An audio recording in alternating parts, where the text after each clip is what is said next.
kejadian tadi pagi, ya? Apa yang terjadi tadi pagi? Membawa rokok ke sekolah. Iya. Kira-kira tujuan kamu membawa rokok ke sekolah apa? Ya, nggak ada tujuan.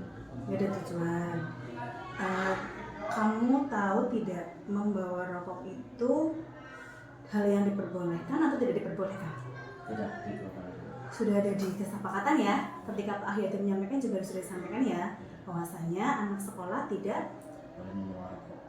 Tidak boleh membawa rokok dan tidak merokok di lingkungan sekolah, walaupun tidak bawa, tapi kalau merokok di luar sekolah juga termasuk pelanggaran. Ya Bu Guru, memahamilah anak seusia kamu yang apa sih ya, istilahnya masih rasa penasarannya masih tinggi kayak gitu, apalagi udah kelas 9 ini, yang mungkin awalnya coba-coba tapi akhirnya ketagihan. Dan karena mungkin karena sudah seperti itu, kamu menganggap bahwasanya merokok itu sesuatu yang kamu sangat butuhkan, yaitu manusiawi dialami oleh orang yang sudah merasakan nikmatnya merokok ya. Iya, tapi harapannya Bu Pursi kamu paham bahwa merokok itu ada juga dampak negatifnya, ya Pak tidak? Ya, dan tadi seperti tadi merokok juga merupakan apa? Pelanggaran terhadap keyakinan yang sudah dibuat, ya, yang sudah disampaikan. Itu tadi apa keyakinannya? Ya, Tidak membawa rokok ke sekolah. Gitu. Dan kamu tahu berarti ya kalau hal itu salah ya. Tahu kalau hal itu salah. Nah kemudian karena kamu tahu kalau hal itu salah, kedepannya Bu Guru pengen kamu coba untuk, kalau salah berarti kan harus diperbaiki. Apalagi sekarang sudah kelas 9 ya. Ya, berarti apa yang akan kamu lakukan untuk memperbaiki itu? Ya, tidak mengulangi lagi. Tidak mengulangi apa? Tidak mengulangi untuk membawa rokok ke sekolah. Walaupun tidak diperiksa, ya, walaupun tidak diperiksa, maksudnya kamu udah tahu dampak negatifnya, dan sekolah tidak diperiksa. Bu Guru sangat berharap kamu punya kesadaran bahwasanya harus keyakinan yang sudah, kesepakatan yang sudah dibuat dari awal gitu ya. Jadi selain tidak membawa ke sekolah, apalagi yang bisa kamu lakukan? Ya, tidak merokok ke sekolah. Tidak merokok di sekolah. Siapa lagi? Tidak membawa, tidak merokok, terus tidak merokok di luar sekolah. Tidak merokok di luar sekolah. Diusahakan ya, dikurangi ya, yang misalnya biasanya sehari habis berapa jadi berapa kayak gitu. Ya itu sudah bagus. Nanti Pak Guru akan sekali-kali akan menanyakan kembali bagaimana ini ya, walaupun misalnya kok kita masih tetap ada pemeriksaan dan sebagainya, ya itu bagian yang lain lah. Yang penting kamu punya komitmen bahwa tidak membawa dan tidak merokok di sekolah ini dulu. Kalau di luar sekolah berarti ya itu hampir dulu lah gitu ya. Oke. Ya bisa didekati ya siapa yang kamu ucapkan ya. Terima kasih ya, semoga kedepannya akan lebih baik lagi ya. Terima kasih, kamu boleh pulang.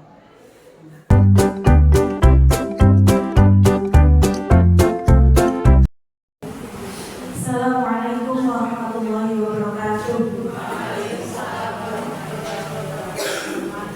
Alhamdulillahirrahmanirrahim. Allahumma shalli ala sayyidina Muhammad wa ala ali sayyidina Muhammad.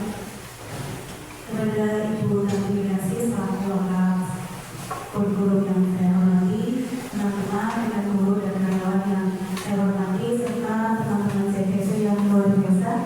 Pertama dan yang paling utama, mari kita panjatkan bersyukur kepada Allah Subhanahu wa taala dengan mengucapkan alhamdulillahirabbil alamin, sehingga pada siang hari ini kita semua dapat berkumpul untuk melaksanakan kegiatan penyebaran pemahaman budaya positif. Kedua-duanya salawat dan salam yang senantiasa kita berikan kepada junjungan Nabi Muhammad Sallallahu Alaihi Wasallam, dan kita harapkan syafaatnya di dunia.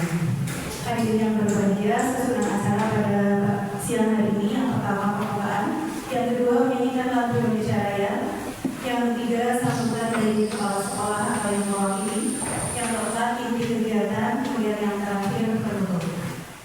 Marilah kita awali kegiatan pada siang hari ini dengan membaca basmalah bersama-sama. Bismillahirrahmanirrahim.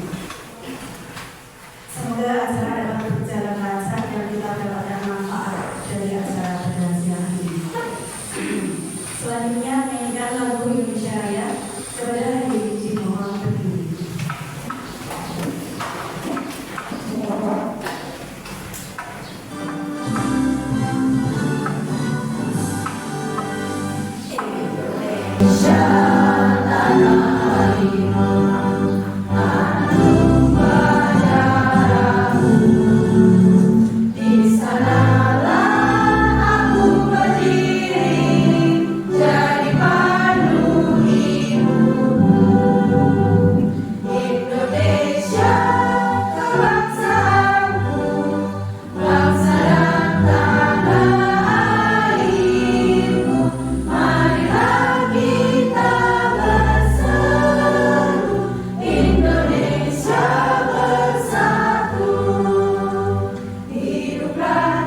Hadirin yang kami hormati,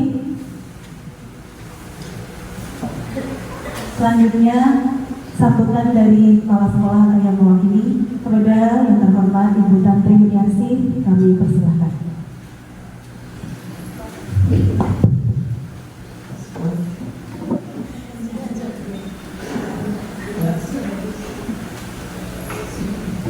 Assalamualaikum warahmatullahi wabarakatuh. Waalaikumsalam warahmatullahi wabarakatuh.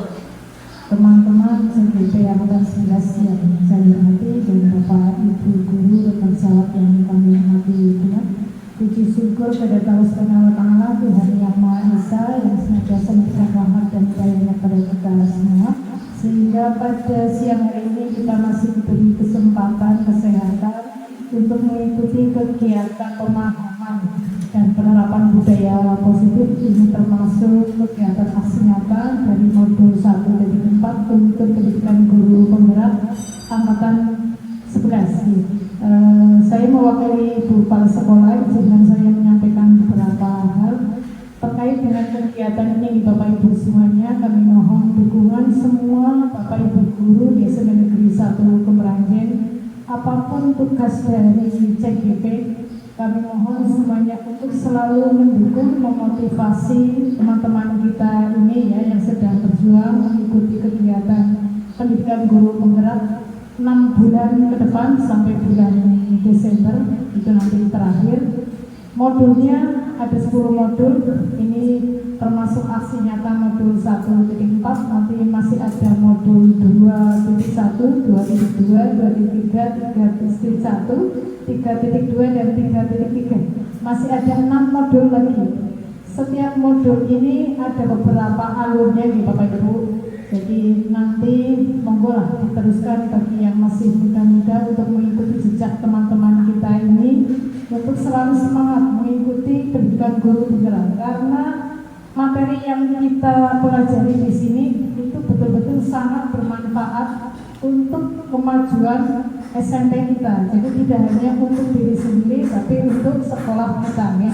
Jadi nanti diharapkan setelah selesai pendidikan guru penggerak, apa yang didapatkan oleh teman-teman kita ini bisa diimbaskan ke teman-teman sekalian, termasuk kegiatan hari ini Bapak Ibu. Jadi kegiatan hari ini adalah sebetulnya kegiatan diseminasi atau pengimbasan kepada Bapak Ibu semuanya terkait dengan budaya positif nih, budaya positif di sekolah. Termasuk di sini adalah kegiatan untuk memandu siswa kita di dalam kelas menentukan atau menyusun keyakinan kelas. Jadi nanti Bapak Ibu ditulari terkait dengan bagaimana caranya menyusun keyakinan kelas di dalam kelas Bapak Ibu. Jadi untuk wali kelas nanti bisa mencontoh dari teman-teman kita, nanti akan disampaikan beberapa kriterianya atau langkah-langkah bagaimana cara menyusun keyakinan kelas. Jadi untuk teman-teman kita CGP berempat ini, kami selalu mendukung tugas-tugas pendidikan. Jadi misalkan membutuhkan kami dalam hal apapun, kami siap. Jadi jangan menyerah, terus semangat, dilanjutkan. Hasil dari Bapak Ibu betul-betul kami harapkan untuk bisa diimbaskan kepada kami. Jadi sekali lagi kami mewakili Ibu Kepala Sekolah selalu mendukung, memberi semangat kepada ibu-ibu gitu, cantik ini berempat calon guru penggerak, lanjutkan dan terus tetap semangat gitu. Pokoknya jangan sampai menyerah di tengah jalan. Buktikan bahwa panjenengan semuanya mampu dan betul-betul bisa menulari teman-teman kita yang lain, dan sekali lagi imbaskan program-program Bapak Ibu di sekolah SMP Negeri 1 Kemeranjen. Mungkin hanya itu yang bisa kami sampaikan, kurang lebihnya mohon maaf. Assalamualaikum warahmatullahi wabarakatuh. Terima kasih kami ucapkan kepada Ibu Tantri. Acara selanjutnya yaitu inti kegiatan. Namun sebelumnya izinkan saya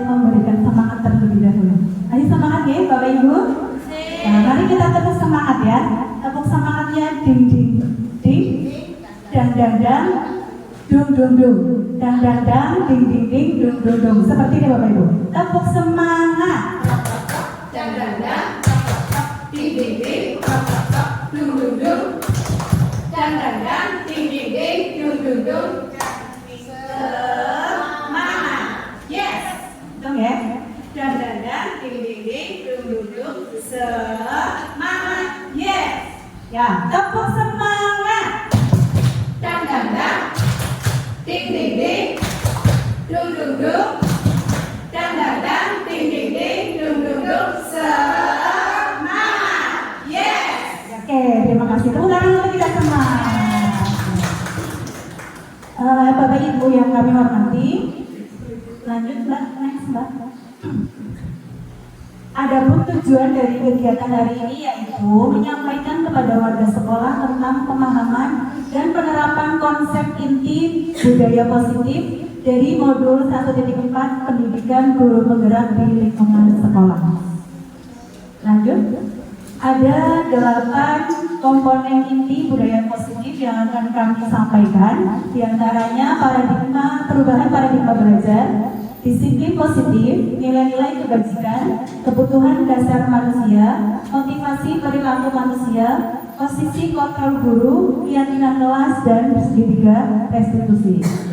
Untuk itu, materi pertama akan disampaikan oleh Ibu Umi Latifah. Kepada Ibu Umi Latifah, kami persilahkan.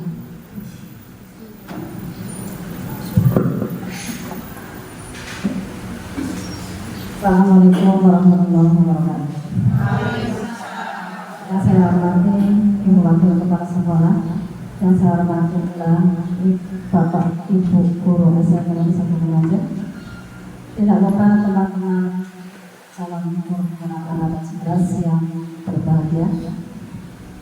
Pertama adalah kita mengucapkan puji syukur kepada Allah Subhanahu wa taala yang telah memberi kita rahmat dan rahmatnya sehingga kita dapat bertemu kembali dalam acara pengindasan atau penyampaian agama inti CGP angkatan 11. Selama serta salam senantiasa kita sambungkan kepada Nabi Muhammad SAW yang senantiasa kita nantikan syafaatnya di hari kiamat nanti. Bapak Ibu yang saya hormati, untuk materi yang pertama di sini yang akan saya sampaikan adalah perubahan paradigma belajar. Mungkin ini adalah sebuah perubahan mindset, pola pikir kita sebagai seorang pengajar atau seorang pendidik. Perubahan paradigma belajar bagi seorang guru merujuk pada transformasi mendasar dalam cara pandang dan pendekatan guru terhadap proses pembelajaran. Paradigma baru ini menggeser fokus dari metode pengajaran tradisional yang berpusat pada guru atau teacher center menuju pendekatan yang lebih berpusat pada murid atau study center dengan penekanan pada pengembangan holistik murid, kolaborasi, dan budaya positif.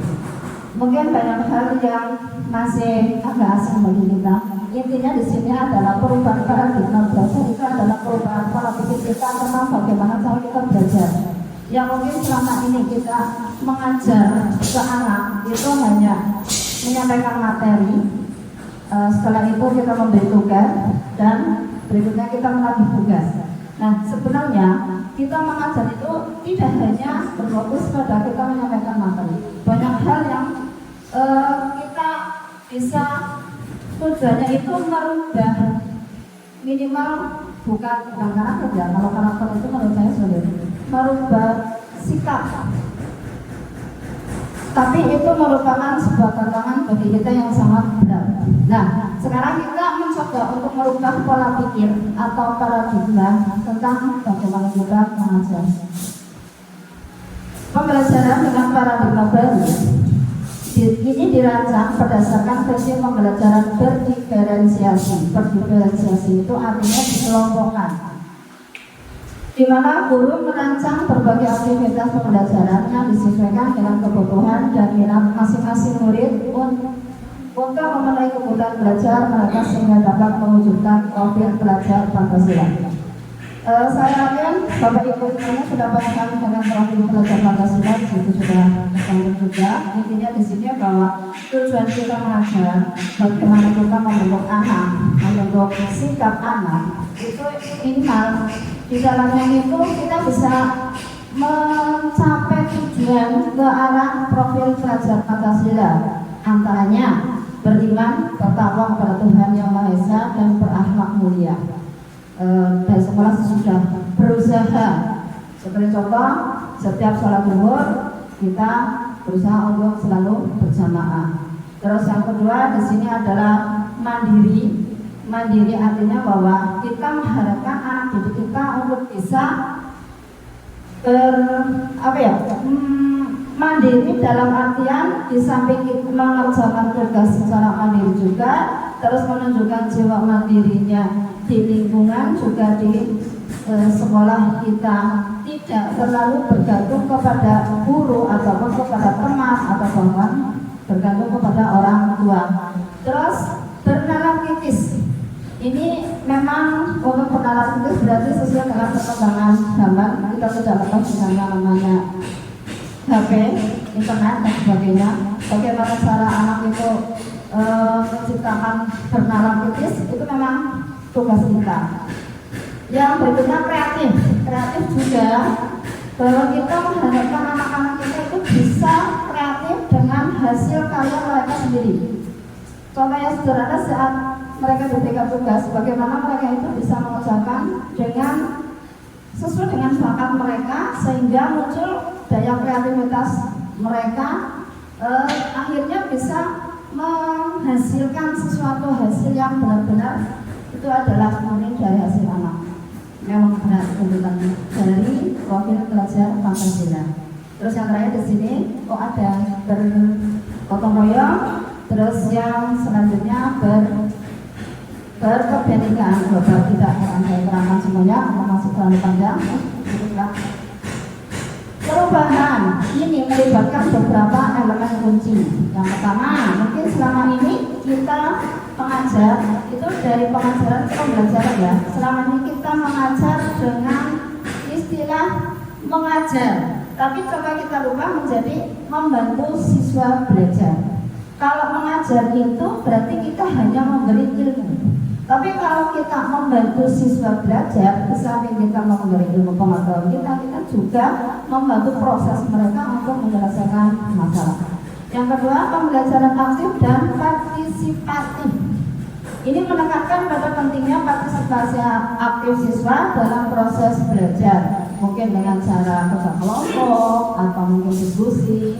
Terus yang selanjutnya, pemberdayaan siswa. Memberdayakan siswa, memberi kebebasan dan tanggung jawab lebih dalam mengatur pembelajaran mereka sendiri.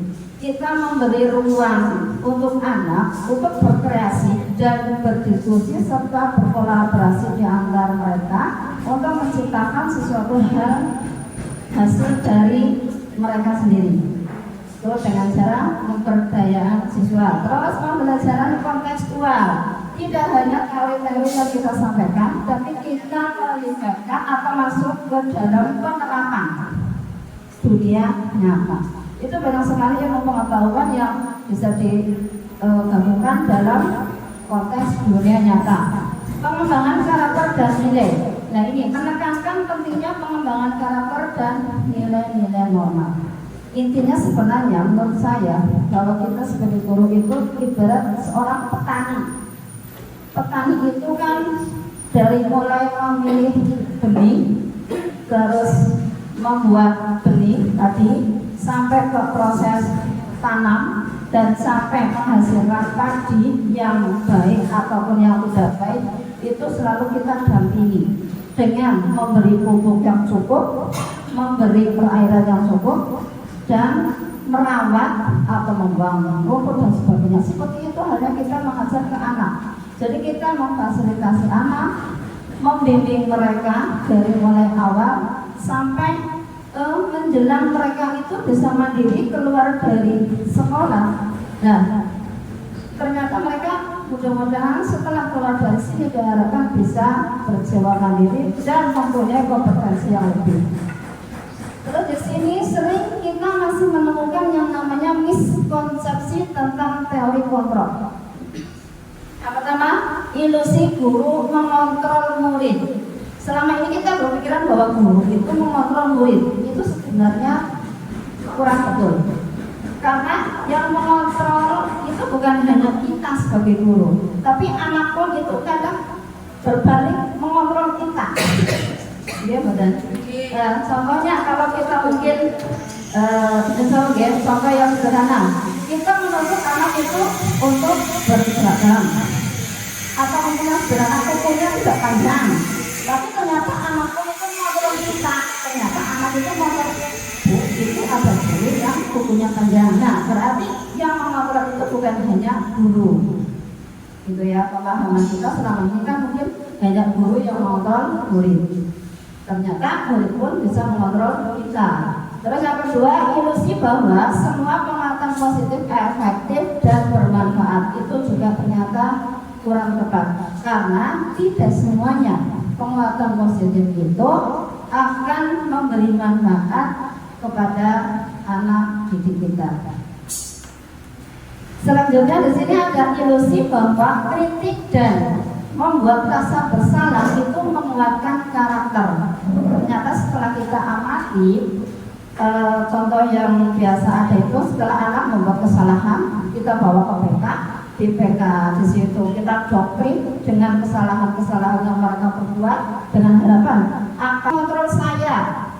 Nah, di sini ya hanya ada yang bisa mengontrol diri Anda, hanya Anda yang bisa mengontrol diri Anda. Terus yang berikutnya, saya bisa mengontrol orang lain.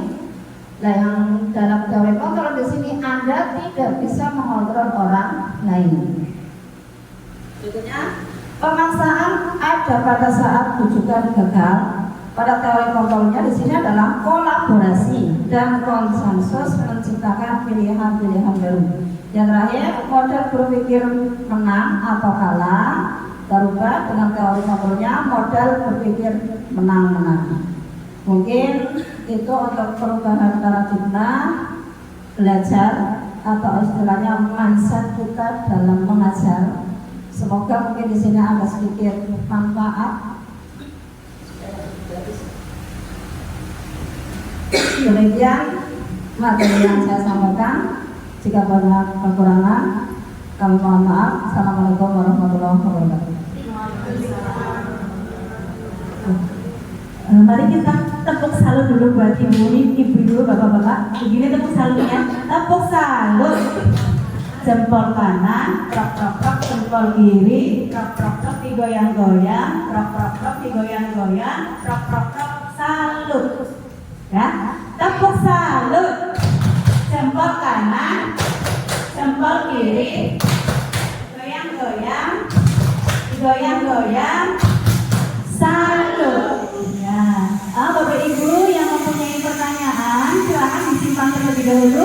Nanti di sesi pertama kami akan menyampaikan materi 4 orang terlebih dahulu, baru sesi tanya jawab. Nanti dilanjutkan sesi kedua, 4 orang materi baru tanya jawab. Gitu ya. Untuk materi disiplin positif akan disampaikan oleh Ibu Ika Nurani SPD. Kepada Ibu Ika Nurani SPD dipersilahkan. Assalamualaikum warahmatullahi wabarakatuh. Ibu Wangka Kurikulum yang kami hormati, Bapak Ibu Guru yang sangat kami banggakan, terima kasih sudah meluangkan waktu untuk kami berempat melaksanakan kegiatan diseminasi penerapan disiplin positif untuk SMP Negeri 1 Kemeranggen. Saya akan menyampaikan mengenai disiplin positif. Bapak Ibu minta waktunya sebentar. Mungkin yang ngantuk silahkan bisa bukan tidur. Sambil slide-nya bisa sambil didahar ya Bapak Ibu. Atau bisa dengan refleksi tarik nafas, keluarkan, tarik nafas, keluarkan supaya oksigen di dalam paru-paru kita terisi, kemudian masuk ke dalam otak kita, Bu Sur dan Pak Sukris katanya guru IPA seperti itu, jadi kita konsentrasi. Tadi ada yang kelihatannya agak ngantuk, agak liar-liar seperti itu. Mohon maaf ya karena ini jamnya kita mengganggu waktunya. Langsung saja di sini saya akan menyampaikan mengenai disiplin positif. Kita bisa melihat tayangan di sini. Disiplin positif berasal dari kata disiplina yang artinya belajar. Bapak Ibu guru pasti saya percaya sudah menerapkan disiplin positif pada pembelajaran maupun dalam kehidupan sehari-hari di sekolah maupun di luar lingkungan sekolah. Disiplin mengacu pada disiplin diri yang memiliki tanggung jawab terhadap apa yang dilakukan berdasarkan nilai-nilai yang diyakini. Nanti kita juga menyampaikan mengenai nilai-nilai. Kemudian disiplin positif merupakan salah satu cara penerapan disiplin yang bertujuan untuk menumbuhkan kesadaran serta memberdayakan peserta didik tanpa imbalan, tanpa penghargaan, pujian, ancaman atau hukuman. Jadi kami menghimbau nanti atau setelah kegiatan ini Bapak Ibu bisa menerapkan disiplin positif. Mungkin yang wali kelasnya bisa menerapkan bahwa anak-anak itu murid-murid dengan sadar bisa menerapkan disiplin dari berbagai segi tanpa atau aspek tanpa adanya rasa ingin dipuji atau ingin mendapatkan penghargaan maupun hukuman atau ancaman. Misal dengan disiplin diri, motivasi intrinsik, kita mengikuti kegiatan upacara bendera supaya dari siswa juga menilai, oh Bapak Ibu guru itu wali kelas saya baris di sana, itu masukan dari kami mohon maaf Bapak Ibu guru, kita menghimbau seperti itu. Sebetulnya banyak yang sudah mengikuti. Kemudian berdoa sebelum dan sesudah KBM, pasti semua melaksanakan Bapak Ibu ya. Semua melaksanakan juga. Kemudian yang selanjutnya yaitu kebersihan kelas atau lingkungan. Ini juga sudah dilaksanakan dengan perombakan besar karena di sekolah kita akan mengadakan lomba sekolah sehat. Kita sudah berusaha dari 7 sekolah pilihan dari 7 suprayon. Kita mengikuti lomba tersebut dari perwakilan Suprayon 5. Semoga apa yang sedang kita upayakan mendapat hasil yang baik seperti itu. Kemudian selanjutnya tadarus dan asmaul husna. Ini tadarus setiap Selasa dan Kamis dilaksanakan oleh Bu Jomima dan Pak Ahyati serta anak-anak. Bapak Ibu guru juga ada yang mengikuti di belakang atau berkeliling. Terima kasih bagi yang sudah mengikutinya. Kemudian sholat zuhur berjamaah. Mari kita upayakan memberi contoh yang positif Memang kita sudah membuat masjid di sana tempat untuk melaksanakan. Kalau memang tempatnya tidak cukup, ya kita nunggu yang kloter yang kedua. Tapi biasanya masih cukup untuk jamaahan seperti itu. Kemudian bagi yang tidak sholat di lantai bawah atau di depan ruang BK juga diadakan sholawat besar. Nah ini kemudian penerapan disiplin kepuk, salam, dan nas PTK untuk kelas 7 yang baru. Ini Bapak Ibu guru yang mari murid kelas 7 banyak yang belum paham untuk kelas 7 seperti itu, karena tanya di SD tahu nggak mas PTK, nggak tahu Bu ya lihat di YouTube seperti itu. Nanti kami juga menyampaikan urutannya biasanya setelah doa terus menyanyikan mas, kemudian tepuk, kemudian ini menyanyikan lagu wajib nasional pada hari-hari tertentu kan ya. Kemudian literasi dulu sudah dilaksanakan oleh Ibu BP kita pada tahun sebelumnya. Ada hari Rabu ada kegiatan literasi, nanti akan diberdayakan lagi. Selanjutnya saya akan menyampaikan sekalian mengenai nilai-nilai kebajikan. nilai-nilai kebajikan. Lanjut. Nilai-nilai kebajikan adalah nilai yang disepakati bersama, lepas dari suku bangsa, agama, bahasa maupun latar belakangnya. Nah, itu nilai yang sama, yang kegiatan itu nanti muncul nilai apa sih yang akan didapatkan dari siswa. Ini akan dari contoh nilai kebajikan institusi atau organisasi, yaitu profil pelajar Pancasila, beriman dan bertakwa kepada Tuhan Yang Maha Esa dan berakhlak mulia, kebinekaan global, gotong royong, mandiri, kreatif dan bernalar kritis. Tadi sudah disampaikan oleh Bu Eni. Kemudian IBO Primary Youth Program PYP itu antara lain toleransi, rasa hormat, integritas, mandiri, menghargai, antusias, empati, keingintahuan, kreativitas, kerjasama, percaya diri dan komitmen. Kemudian keterampilan hidup atau life skill Kamila Aji. Terima kasih. Tepuk salut. Jempol kanan, jempol kiri, digoyang-goyang, digoyang-goyang. Salut. Terima kasih kepada Ibika. Selanjutnya materi kebutuhan dasar manusia akan disampaikan oleh Ibu Galuh Kamila Aji SPD. Kepadanya disilahkan. Terima kasih atas waktu yang diberikan. Assalamualaikum warahmatullahi wabarakatuh.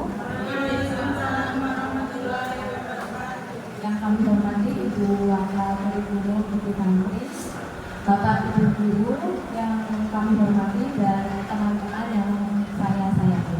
Perkenan-kenan saya menyampaikan inti budaya positif selanjutnya, yaitu kebutuhan dasar manusia.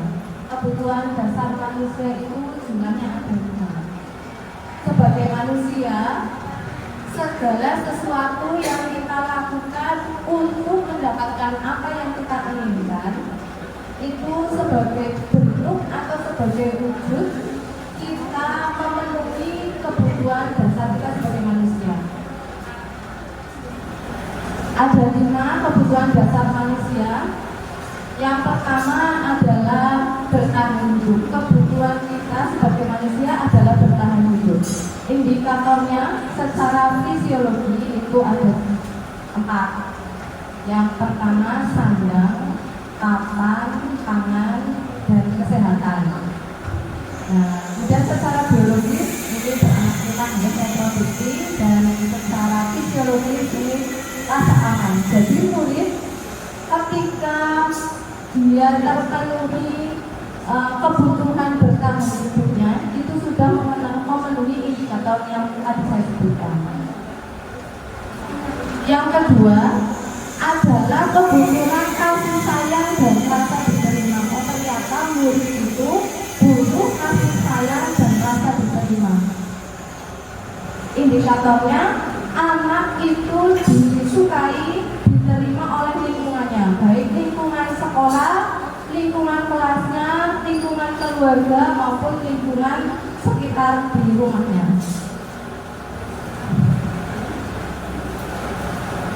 Nah, untuk diterima, ya berarti diterima di kelompoknya, ya di kelompoknya, di lingkungannya, di keluarganya, dan lain-lain.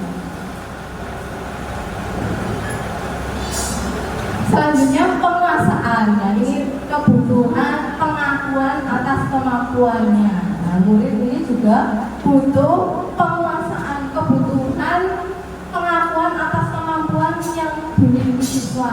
Nah, ini ini adalah motivasi intrinsik ya dari dalam siswa itu. Jadi siswa ingin prestasinya itu dilihat, ingin siswa itu dihargai, ingin siswa itu dihormati oleh teman-temannya, gitu ya. Kalau dari dulu tidak menghormati, kita sama-sama saling menghormati.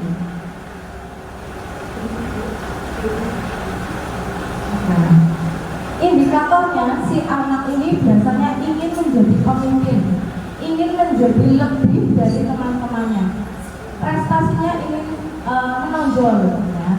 Ini kalau kita sebut muridnya ambisi, ya, tapi ambisi ke arah yang positif. Selanjutnya adalah kebutuhan kebebasan. Kebebasan di sini bukan kebebasan dalam arti yang seluas-luasnya. Kebebasan di sini adalah terbatas pada kebutuhan amal ringan. Jadi siswa itu memiliki kebutuhan untuk memilih. Ya, kadang-kadang kalau di kelas Bapak Ibu, mungkin tidak hanya di kelas saya, ada anak yang bawaannya kalau dibilang itu ngantuk, dopok sendiri, bicara sendiri, mengobrol sendiri. Ya. Ternyata ada salah satu kebutuhan yang tidak terpenuhi. Jangan-jangan BWK itu kepengennya pembelajaran yang kelompokan, kepinginnya pembelajaran yang banyak permainannya, tidak monoton, teacher center ya, guru hanya pulang ya, beri uangnya ya, tidak ada aktivitas di sana. Ternyata anak-anak yang pada bosan itu ternyata kebutuhannya itu kurang terpenuhi atau tidak terpenuhi. Jadi ini berpesan juga kepada Bapak Ibu, besok kalau melihat anak duduknya di kelas ngantuk ya, jangan malah ngantuk, pulang malah ngantuk ya. Selanjutnya adalah kebutuhan kesenangan. Namanya senang ya, berarti tertawa-tertawa ya, gembira, riang ya. Ini bahagia gitu. Nah ini juga berkaitan dengan pembelajaran yang tidak jenuh ya, tidak membosankan. Nah ini di sini kita membutuhkan suatu inovasi strategi pembelajaran bagaimana kita memenuhi kebutuhan dasar murid, kebutuhan dasar manusia. Murid itu juga termasuk manusia. Jadi kebutuhan dasarnya itu memang harus terpenuhi dalam hal ini dalam hal pembelajaran. Mungkin strateginya yang diganti, model pembelajarannya yang diganti sehingga anak-anak yang tadi dikatakan turbai, tidak memperhatikan ya, mungkin ada yang jalan-jalan sering keluar dan tidak kembali lagi. Nah itu menjadi tugas kita bersama untuk memenuhi kebutuhan dasar manusianya.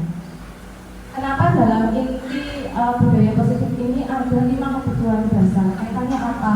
Ini menjadi salah satu langkah kita untuk membantu menganalisis siswa ketika anak itu bermasalah, anak itu berprestasi, ya, anak itu tidak berprestasi. Nah ini kenapa? Nah ini dianalisis, jangan-jangan kebutuhan dasar manusianya tidak terpenuhi atau kurang terpenuhi. Jadi ya Bapak Ibu, dari saya di kebutuhan 5 dasar manusia. Selanjutnya akan dilanjutkan tentang motivasi perilaku manusia disampaikan oleh Ibu Asa. Terima kasih. Assalamualaikum warahmatullahi wabarakatuh. Tepuk salut. Jempol kanan, jempol kiri, digoyang-goyang, digoyang-goyang. Salut. Oke, kasih semangat Ibu Bapak. Oke. Mari kita lanjutkan. Semoga suara yang merdu-merdu tadi tidak membuat lir-lir ya, tapi merdu masuk ke dalam kalbu dan hati. Oke. Kita lanjutkan tentang tadi kita sudah memahami tentang paradigma belajar yang baru, dilanjutkan disiplin positif, dilanjutkan 5 kebutuhan dasar manusia. Ini materi yang keempat tentang motivasi perilaku manusia. Oke Bapak Ibu, kita semua tahu bahwasanya yang namanya motivasi ada 2 macam, yang berasal dari dalam diri sendiri atau motivasi internal, dan motivasi yang berasal dari luar diri atau motivasi ya eksternal. Ini sangat mempengaruhi seseorang dalam berperilaku atau bertindak dengan cara tertentu. Seperti diketahui bahwasanya setiap tindakan yang kita lakukan semuanya mempunyai tujuan. Demikian juga dengan anak-anak, ya. Anak-anak berperilaku seperti apapun mereka pasti punya alasan, punya tujuan. Kadang kita saja sebagai orang dewasa yang kurang bisa memahaminya. Ya. Selanjutnya, motivasi eksternal yang berasal dari luar diri Di antaranya mempunyai tujuan yang pertama tentunya untuk menghindari ketidaknyamanan atau hukuman. Ketika kita mentaati keyakinan atau peraturan yang ada di sekolah muncul karena takut dihukum, ya, karena takut nanti disindir-sindir oleh bapak ibu guru atau oleh teman. Kemudian yang kedua yaitu ada motivasi juga untuk mendapatkan imbalan atau penghargaan dari orang lain. Misalnya ada nih anak-anak yang pinter cari muka ke bapak ibu guru ya, ketika bersih-bersih di kelas, kalau tidak ada bapak ibu guru santai-santai main HP. Ketika ada bapak ibu guru langsung ya cepetan ambil sapu, ambil lap biar dikira bekerja. Itu adalah motivasi eksternal. Dan biasanya motivasi eksternal ini tidak bertahan lama. Karena apa? Karena kalau tidak dilihat, lah orang anak Pak Guru ini, ya, lah orang anak si ngerti iki, begitu ya. Akhirnya selesai sudah, tidak dilakukan lagi budaya positifnya. Tapi kalau motivasi itu berasal dari dalam diri sendiri atau kita sebut dengan motivasi internal, ini mereka tujuannya justru menghargai diri sendiri karena mempunyai integritas. Mereka yakin dengan nilai-nilai yang mereka percaya. Muncul dari dalam diri, kesadarannya muncul. Datang tepat waktu bukan karena takut dihukum, mengerjakan tugas bukan karena takut tidak dapat nilai bagus, tapi karena yakin, karena dia sadar bahwa tugasnya sebagai seorang siswa adalah diantaranya patuh kepada ya guru, menghormati guru dan sebagainya. Nah, motivasi internal ini apa yang bisa dilakukan supaya kita dapat memunculkan motivasi internal dari dalam diri murid, yaitu sebaiknya kita menghindari pemberian hukuman dan penghargaan yang berlebihan. Karena apa? Karena kalau kita sering-sering memberikan hukuman atau penghargaan berlebihan, nanti motivasi intrinsik atau internalnya itu perlahan luntur karena timbul mengharapkan imbalan, mengharapkan ujian atau mengharapkan apa ya, perhatian atau apa dari orang lain gitu. Lanjut Bu.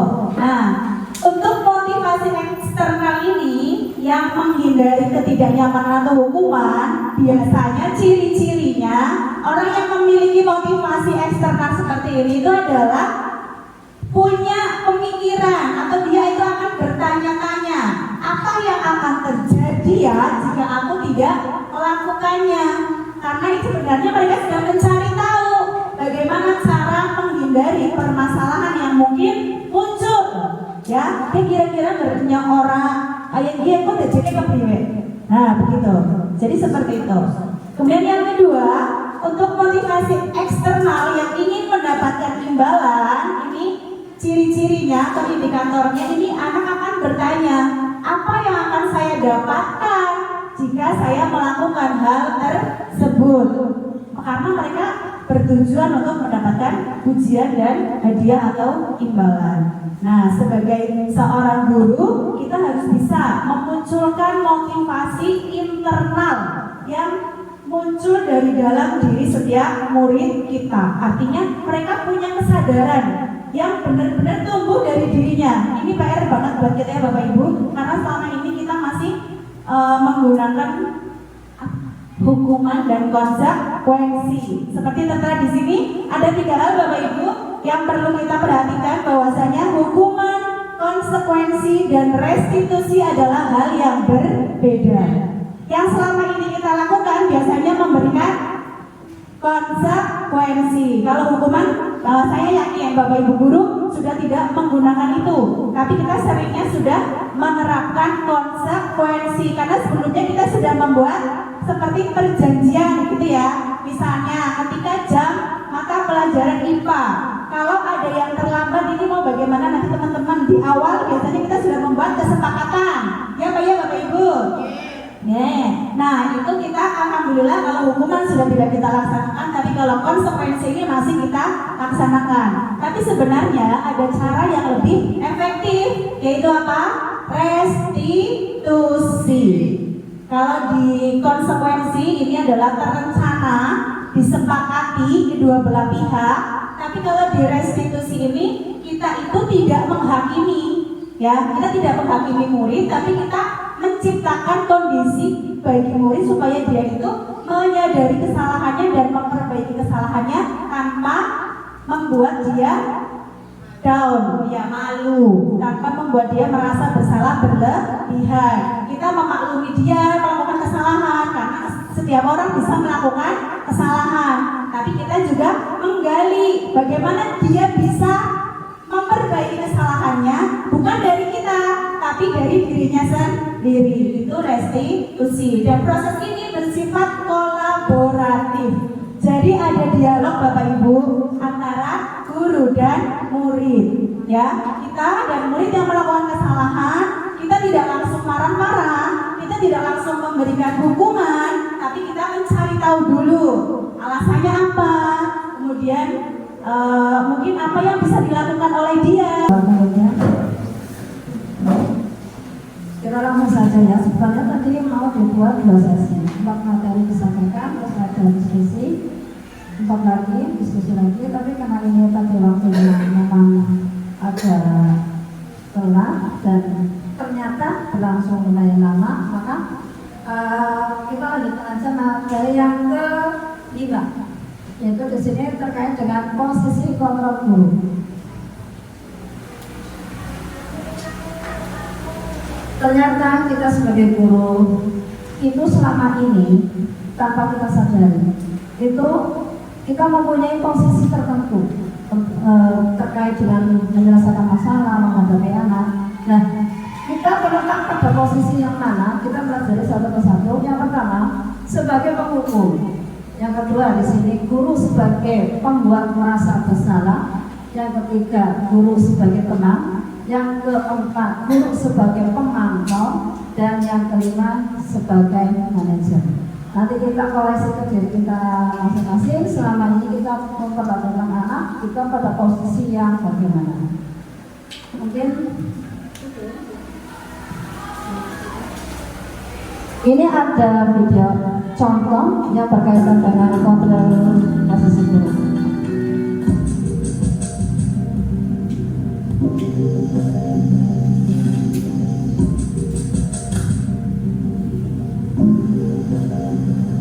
Naren, sini kamu. Anak terlambat. Selamat pagi Bu. Selalu terlambat. Kamu deh, pasti terlambat. Maaf Bu, saya Apa? Apa coba? Alasan kamu apa lagi? Kapan sih kamu tidak terlambat? Malas sekali ya kamu jadi anak. saya Dasar pemalas. Gak kapok-kapok sih kamu.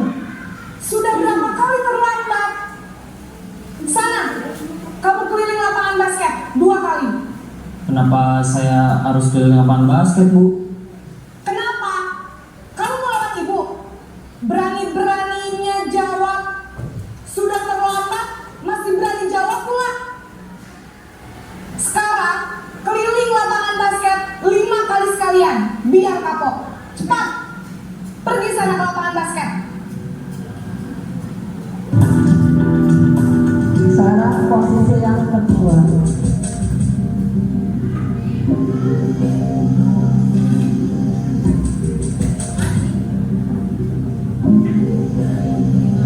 Naren,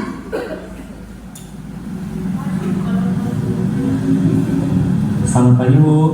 Naren, kamu kenapa terlambat lagi, nak? Ya Tuhan, Naren, kamu senang ya bikin ibu susah ya? Kalau kamu terlambat aja.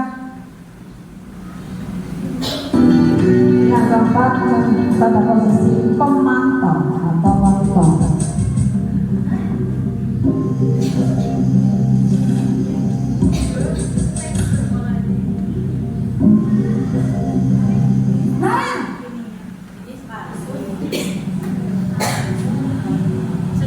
Selamat pagi Bu. Nah Ren, apa peraturan sekolah kita tentang jam berapa kita harus masuk sekolah, nak? Kita harus di sekolah jam 7 Bu. Iya betul, sekarang sudah jam 7.20. Naren sudah tahu konsekuensinya jika terlambat hadir. Paham Bu, saya harus tinggal kelas pas jam istirahat selama 20 menit. Iya benar, konsekuensinya demikian. Jadi nanti jam 9.30 pas istirahat, kamu harus tinggal di kelas, kerjakan tugas tambahan untuk ketertinggalan kamu, ya? Baik Bu. Posisi yang terakhir sebagai manajer.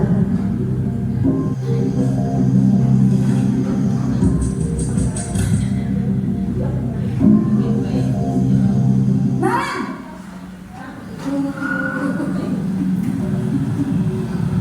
Selamat pagi Bu. Selamat pagi Naren.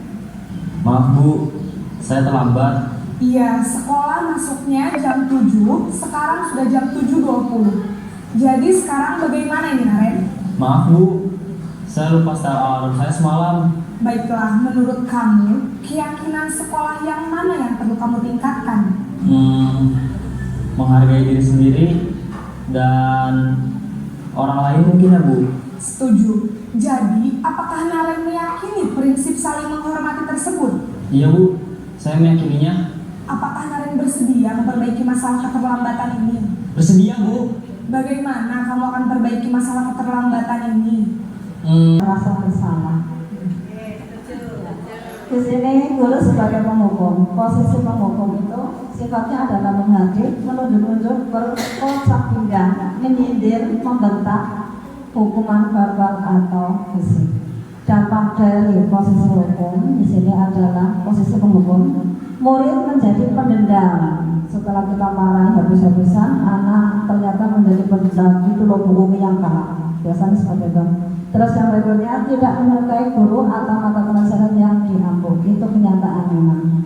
Terus yang kedua, ini saya sebagai guru itu pada posisi kontrol yang bagaimana, dan posisi kontrol mana yang terbaik yang sebaiknya mungkin diterapkan oleh guru itu. Kalau di sini adalah guru sebagai manajer. Terus yang selanjutnya, contoh penerapan 5 posisi kontrol guru. Untuk contoh penerapan 5 posisi kontrol guru akan disampaikan oleh Ibu Ida Nurani. Terima kasih Bapak Ibu Guru, tadi sudah disampaikan oleh Bu Umi mengenai 5 posisi kontrol guru. Selanjutnya saya akan memberikan contoh penerapan 5 posisi kontrol guru. Ini ada kasus siswa tidak memakai atribut lengkap saat berangkat sekolah. Kalimat atau kata-kata yang disampaikan untuk guru dengan posisi kontrol penghukum, contohnya hormat pada bendera selama 1 jam, mungkin dengan ekspresi matanya melotot, berkaca pinggang, atau dengan ekspresi marah seperti itu. Yang kedua, pembuat merasa bersalah. Berapa kali ibu atau bapak harus memberitahu kamu selalu saja mengecewakan ibu atau bapak guru. Jadi disampaikan juga posisinya untuk mencari solusi terlebih dahulu. Kemudian yang terakhir, posisi manajer. Ini posisi tertinggi yang diharapkan bapak ibu guru dapat menerapkannya dalam memberi dulu ya ke siswa gitu. Ke murid, lanjut, ayolah lakukan demi bapak atau ibu ya, posisi apa? Nah, seperti itu. Kemudian kalau kamu tidak pakai atribut lengkap, silakan berdiri di depan kelas. Ya itu juga masih sering saya lakukan. Sudah.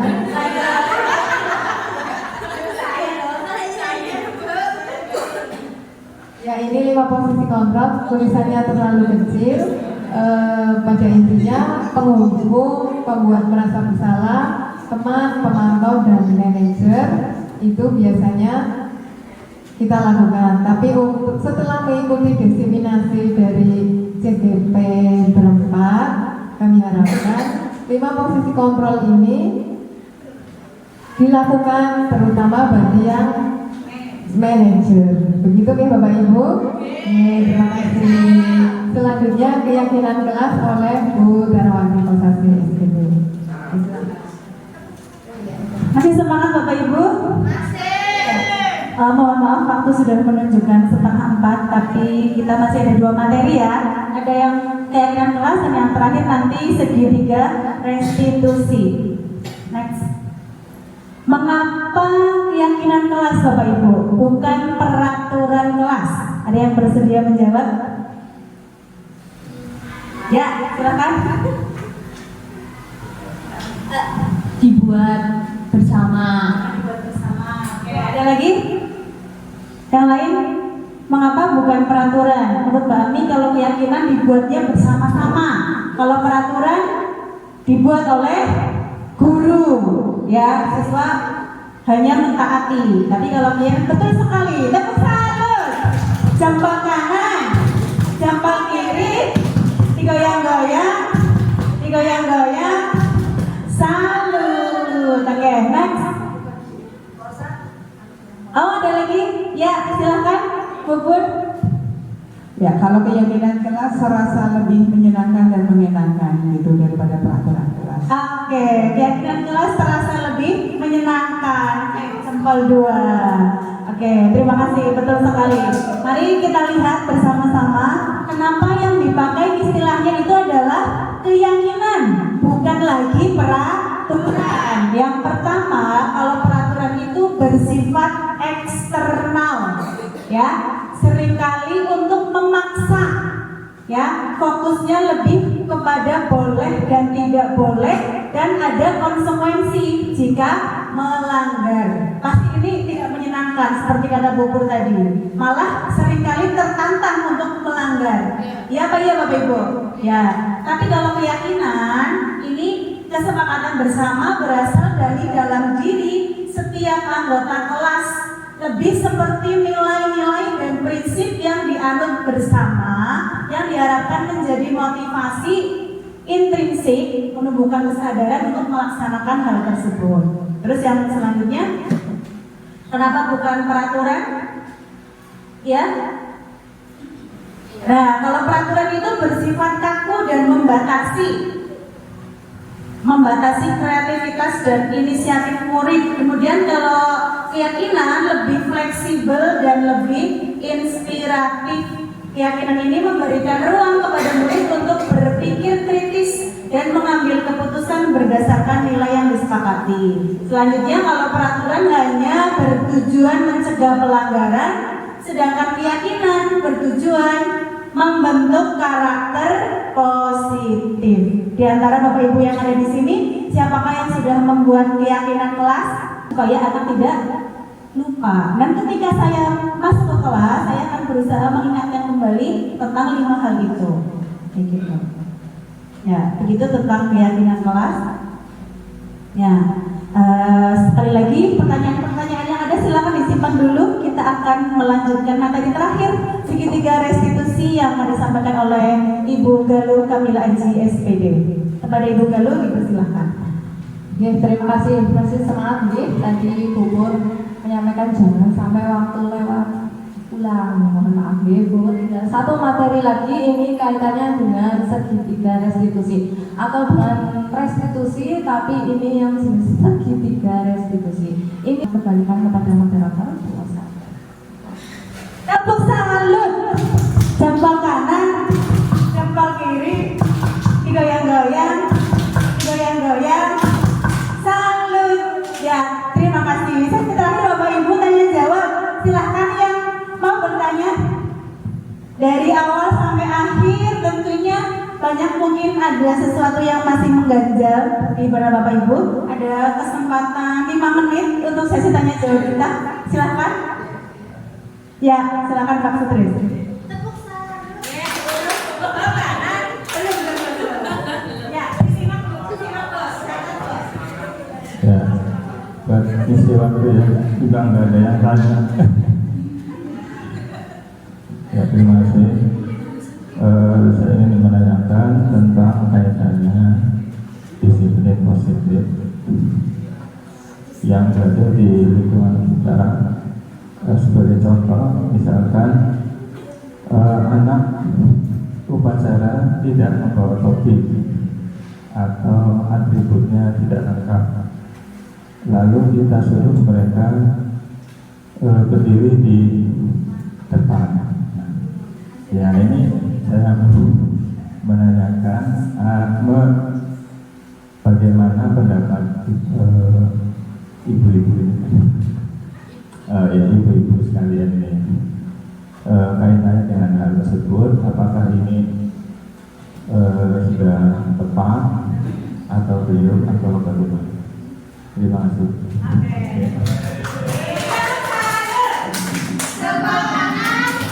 Sebelah kiri, digoyang-goyang, salut. Monggo ibu-ibu, pertanyaan dari Kang Sulis adalah terkait penerapan disiplin positif di sekolah kita. Jika ketika upacara bendera ada anak yang tidak memakai atribut lengkap, tapi disuruh oleh kesiswaan berdiri di depan, bagaimana pendapat Bapak Ibu? Silakan yang bersedia menjawab. Sedikit mencoba untuk membahas masalah yang dari Pak Pres tadi. Itulah yang dari awal tadi disampaikan bahwa kita di sini posisi kontrolnya lebih banyak ke hukum. Ya betul. Ya. Jadi setiap anak melakukan kesalahan, kita langsung mengambil kesimpulan bahwa anak ini salah dan harus dihukum. Ada sanksi yang diberikan ke anak. Itu sebenarnya yang masih salah. Nah, mungkin dari kesalahan yang anak lakukan tadi, tahapannya mungkin bisa nanti setelah kegiatan upacara, anak tersebut kita panggil secara personal, terus disitu kita tanyakan mengapa dia melakukan hal tersebut, apakah karena lupa atau mungkin karena sengaja. Kita harus tahu penyebab dari dia melakukan kesalahan tersebut. Setelah itu kita tanyakan, dari kesalahan itu tahu nggak kalau itu sudah melalaikan atau kita melupakan dari keyakinan yang sudah disepakati. Keyakinan di sini adalah harus lengkap atribut. Nah, dari situ proses berikutnya mungkin anak diminta untuk berpikir bagaimana cara kamu untuk menyelesaikan masalah yang kamu lakukan. Mungkin anak nanti akan berpikir, oh iya, berarti nanti atributnya dimasukkan ke tas, jangan dikeluarkan biar nanti di hari Senin tidak lupa dan sebagainya. Intinya kita sebagai pendamping anak, kita harus mengetahui dulu latar belakang anak melakukan kesalahan tersebut, terus kita mengajak anak untuk berpikir bagaimana menyelesaikan anak kenapa membuat kesalahan tersebut. Itu dari saya. Terima kasih. Ada yang menambahkan? Saya mau menambahkan. Ya. Terima kasih Kang Anda. Terus ada pertanyaannya ini sangat bagus. Menurut saya kalau ditanya boleh atau tidak, menurut saya boleh. Kesiswaan boleh membawa anak yang tidak memakai atribut lengkap ke depan. Menurut saya boleh. Tinggal tergantung di mana. Cukup ya Bapak Ibu ya? Ya, terima kasih luar biasa kepada teman-teman CGW dan Bapak Ibu semuanya. Kita tiba di akhir acara. Terima kasih atas segala perhatian, terima kasih atas segala waktu yang diluangkan untuk kami. Kami sangat berharap kegiatan diseminasi ini memberi dampak positif kepada kita semua, mengubah mindset Bapak Ibu guru semua. Mari kita bersama-sama mewujudkan budaya positif di sekolah kita dan menempatkan kita pada posisi manajer. Kita akan belajar bersama ya Bapak Ibu ya. Terima kasih. Mari kita tutup dengan membaca hamdalah bersama-sama. Alhamdulillahirabbil alamin. Terima kasih. Saya selaku pembawa acara dan teman-teman CGP semuanya mohon maaf atas segala kesalahan. Billahi taufiq wal hidayah. Wassalamualaikum warahmatullahi wabarakatuh.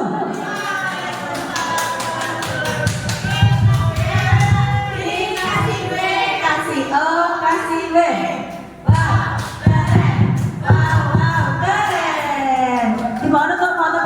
Bapak Ibu.